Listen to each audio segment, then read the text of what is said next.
Hey, hey, welcome back to the Boundaries Unleashed podcast. I am so glad you're here with me today because I need to talk to the woman who's been asking herself, why am I always so tired? And I feel like anybody can really relate to this question, but particularly women is who I'm talking to today because I know that you've tried the green smoothies. I know that you've done the magnesium, the salt baths, the full moon rituals, sleeping in on Sundays, but you're still dragging. There's still this, I'm exhausted kind of feeling. Does this sound familiar? Well, I'd like to offer you a little bit of a truth bomb today, a little bit of a love nudge, if you will. And it's you're not just tired, you are overgiving. Now, I don't want to kind of diminish or belittle the feeling of fatigue because I feel it too. I understand you truly are feeling tired and fatigued. But what I want to offer is that it may not, tiredness and fatigue is a symptom. But the root cause of that tiredness, especially for recovering people pleasers, is often this over giving. And that's really what we're going to dive into today. So I want you to know that if this is you, you're not broken, okay? You're not lazy or, just not cut out for this pace. You're doing way too much and you're carrying everyone else's emotional baggage, if you will, for them.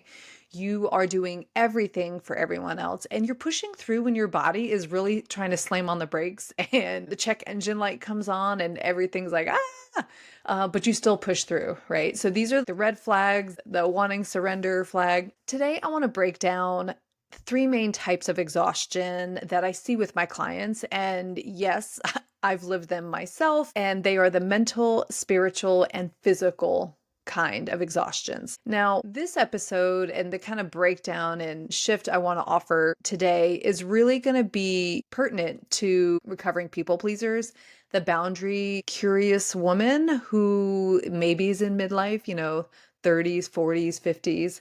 She may be feeling this kind of nudge of a spiritual awakening, but is still caught in the cycle of trying to prove everything to everyone or be everything to everyone. So this is really who I'm speaking to. So if that's you, then strap in. Here we go. Because deep down, I know that you're ready for a change. I know you're not afraid of hard work.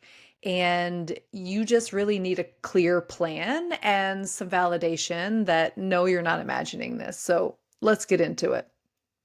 So, I want to start with mental exhaustion because honestly, that's the one that hides in plain sight. You know that feeling when you're just so tired at night and your brain is trying to make all these decisions and it's going to full chaos mode and you're just rethinking every conversation you've had that day or maybe even 3 days ago.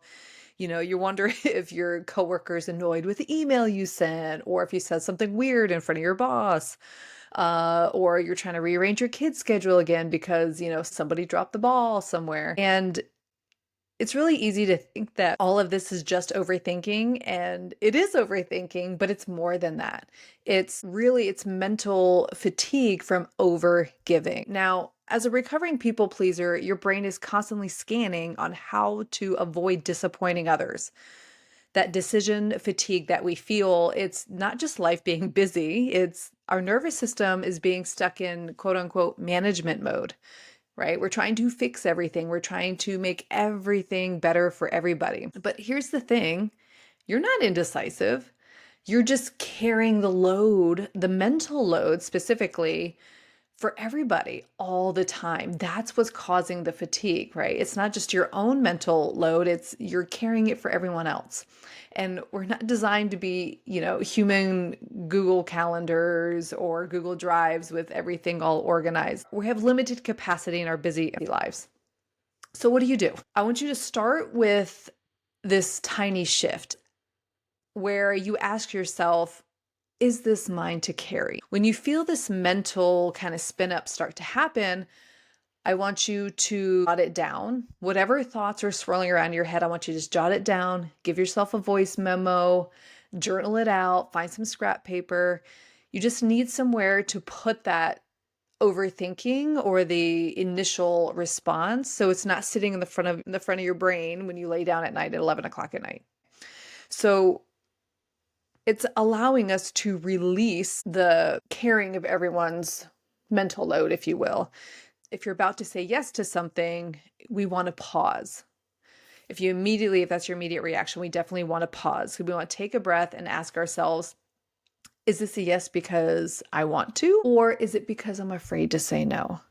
And that is so common. We are so afraid of saying no that we say yes instead. And that one question, is this a yes because I want to, or is it because I'm afraid to say no? That question has saved me so many times. It has saved me so much energy and honestly, my sanity.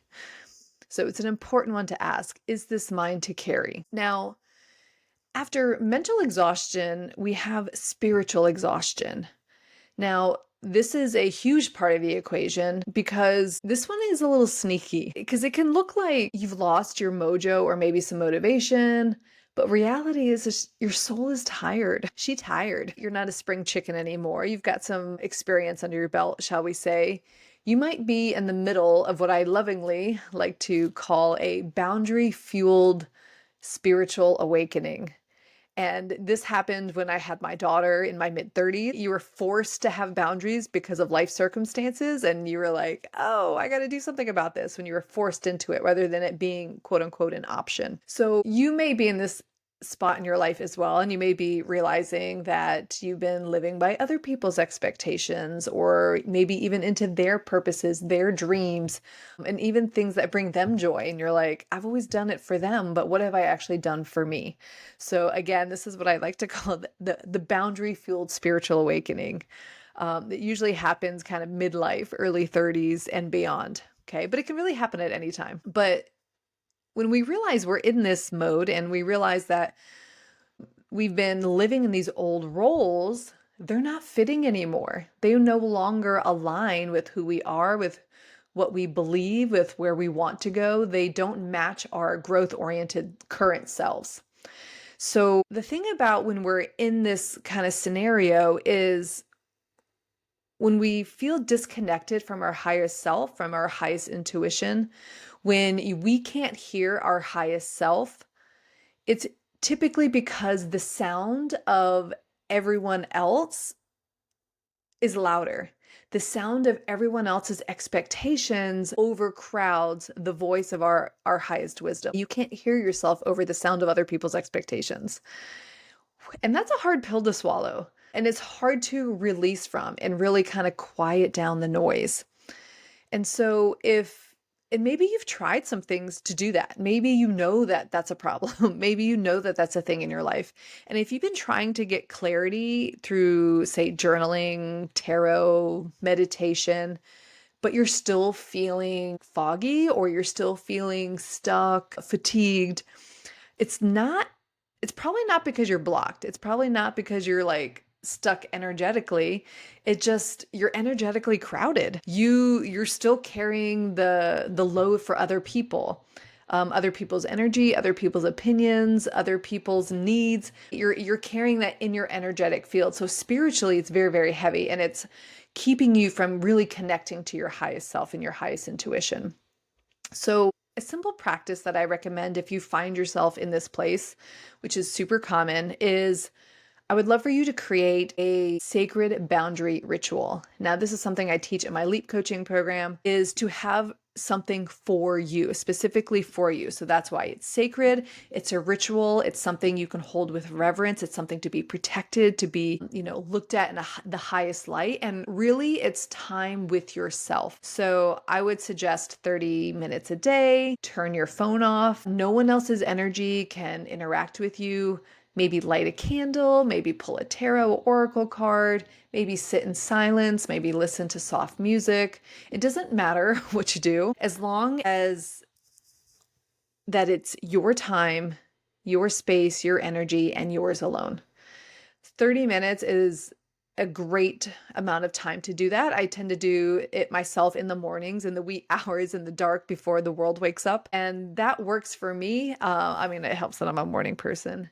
But I find that in the early mornings, people are less likely to interfere with my time. Obviously, you can do this later in the day or whenever you're energetically, it works for you, but try to go for 30 minutes. I find that we say we don't have 30 minutes to spare. If you don't have 30 minutes to spare, then you really need boundaries. Call me, call a sister. I got you. All right.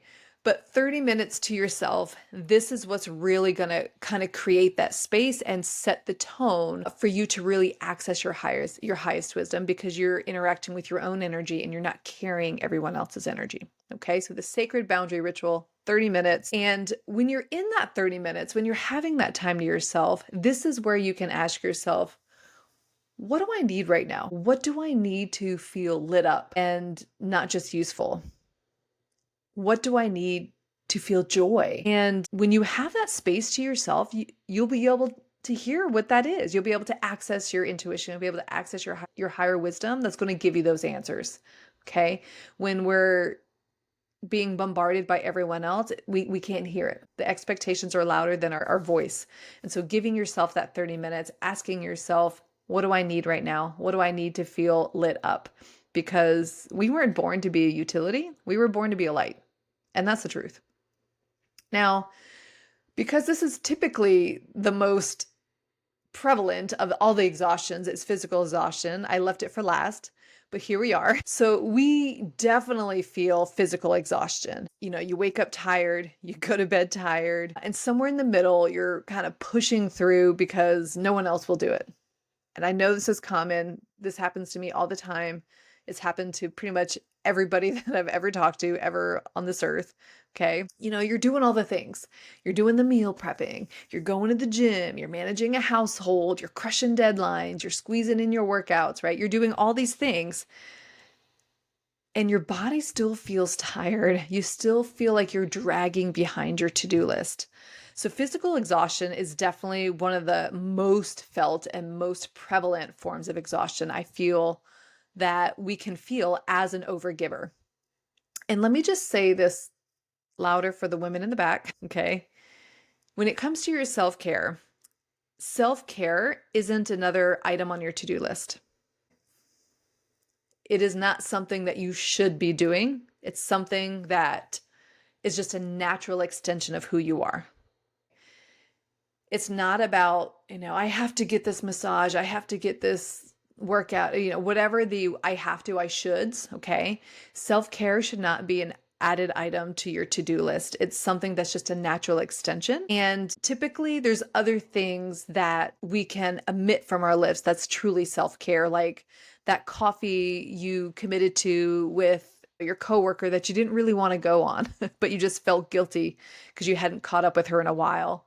Like that, saying no to that coffee meetup is more of self-care than the workout that you force yourself to do.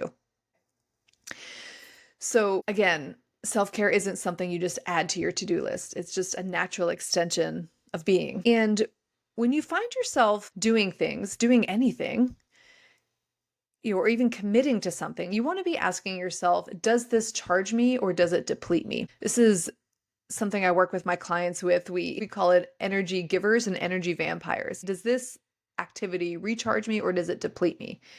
And now that's not to say that everything that we have to do, our responsibilities and such, aren't energizing. There's some things that we just have to do that we don't like to do and we just got to do them.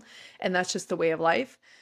But I'm talking about the things that you do that you don't know why you do, like all this extra stuff, this overgiving stuff. And it's when we ask ourselves that question, does this charge me or does it deplete me? It allows us to energetically check in. And it's helpful to track our energy and not our time because it helps us understand where we should prioritize our time.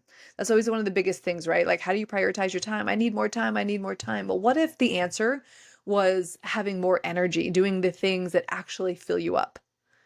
So have you ever tracked your energy? So you can do this for a day, you can do this for a week, and highlight activities that give you energy and figure out which ones are leaving you a little flat. They're going to tell you so much more about how you should be spending your time and tell you so much more about who you are and what you're about than your planner or, Google Calendar, whatever will. Okay. And when your nervous system finally feels safe enough to rest, that's when the real energy is going to come back. Plain and simple. When you have rest in your calendar and you can actually take it, oh, my sister, my friend, that's when the real energy comes back. So let's bring it home here. You're not just tired, you're overgiving.